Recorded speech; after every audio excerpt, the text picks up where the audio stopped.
Hey Peck, I'm your Luna, Lish, and I'm here to help you navigate out of your trials and tribulations and move into your purpose.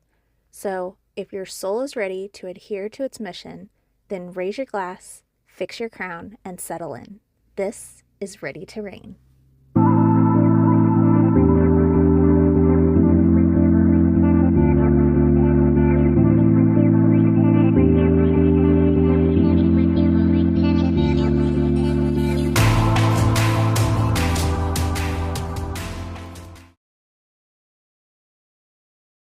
Fiskerma, and welcome to episode 2. Today, we are talking all about trusting the process and staying in alignment.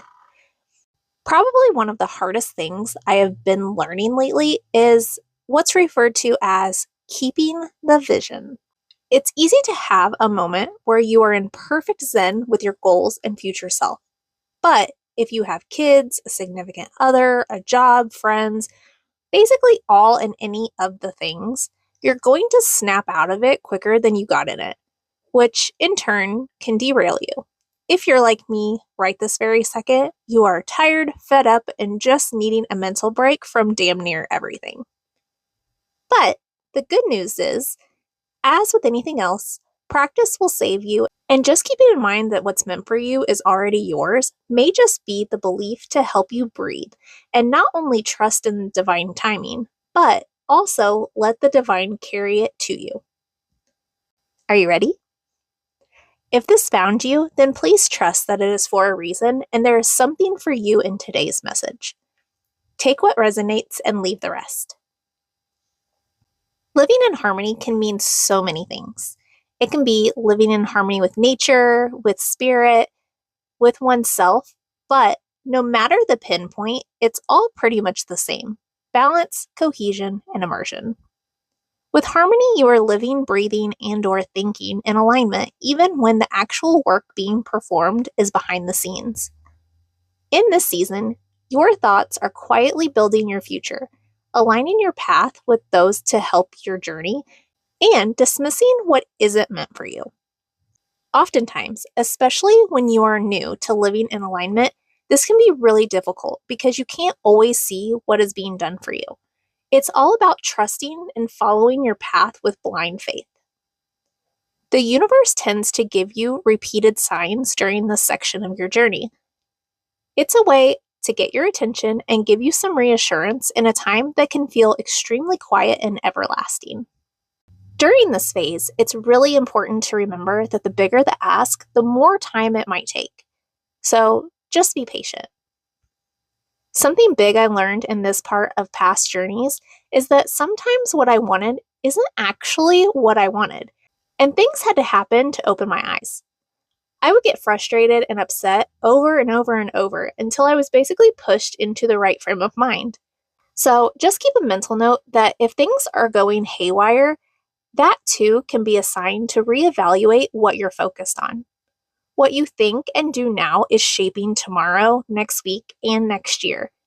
Make sure your mental path is where you actually want to be, and then trust that it's going to come together. This time specifically is one where the faster you stop worrying and know in your bones that it will all work out the way it is supposed to, the faster the results actually appear.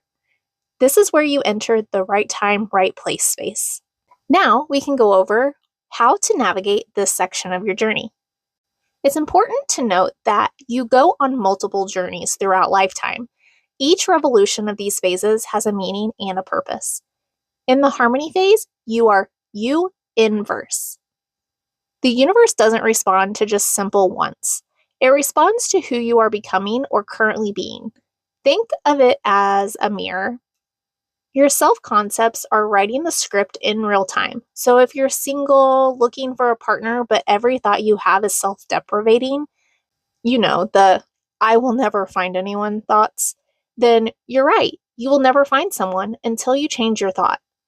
The universe sees, hears, and feels these thoughts as what you're asking for, and will keep giving it back to you, and you will subconsciously keep looking for results that reiterate this feeling.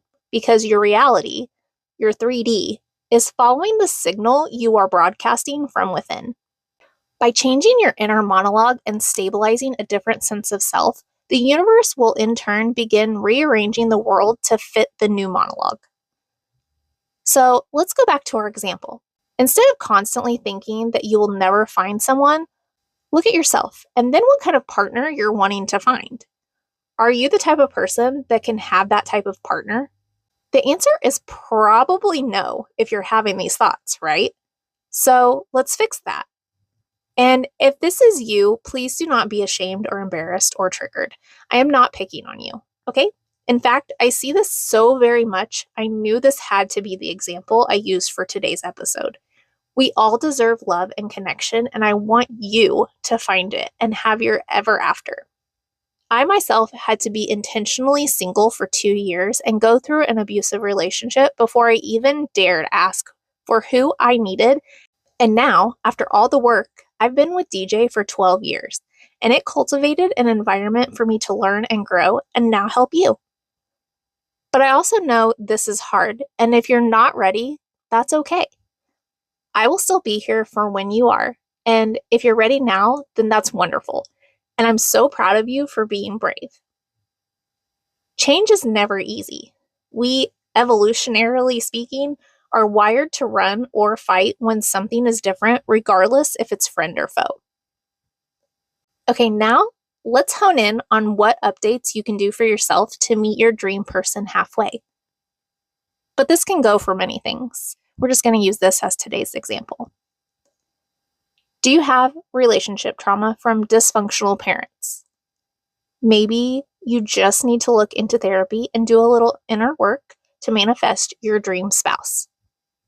This way, when you guys find each other, something small doesn't lead to disaster because the example of a relationship you saw wasn't healthy and you have never known what healthy looks like. And that's okay. Neither did I. Do you feel like you just need a relationship because you don't know how to actually take care of yourself? Perfectly normal. I have been there too. When you grow up being told over and over again, as a woman especially, that your goal needs to be marriage and kids, then you also probably weren't taught how to manage finances because you were taught to think about diapers and laundry. Start by seeing what the biggest anxiety is when it comes to taking care of yourself and focus on learning that skill. Then you won't feel like you need someone to take care of you, and you'll start looking for signs and attributes you actually want and like. You literally can have anything you want if you really actually want it. By staying balanced and calm, regulating your emotions, and assuming stability, you can remain in a regular rhythm of your chosen state. Once you find your true identity and let it lead, your dreams are unstoppable, no matter how far-fetched they seem in the beginning. By staying balanced and calm, regulating your emotions, and assuming stability, you can remain in a regular rhythm of your chosen state. And once you find your true identity and let it lead, your dreams are unstoppable, no matter how far-fetched they seem in the beginning. If you want to work with this phase further, don't forget to check out the field notes section in the Ready to Rain podcast page on my website, hexandtides.com. This is where you can find any further help from any of the podcast episodes if you wish, and it's absolutely free. Thank you so much for joining me today. Have a safe drive home, and I will catch you same place, same time next Tuesday. I love your faces so very much. Now, let's go find your purpose and listen to what your life is trying to tell you. Bye.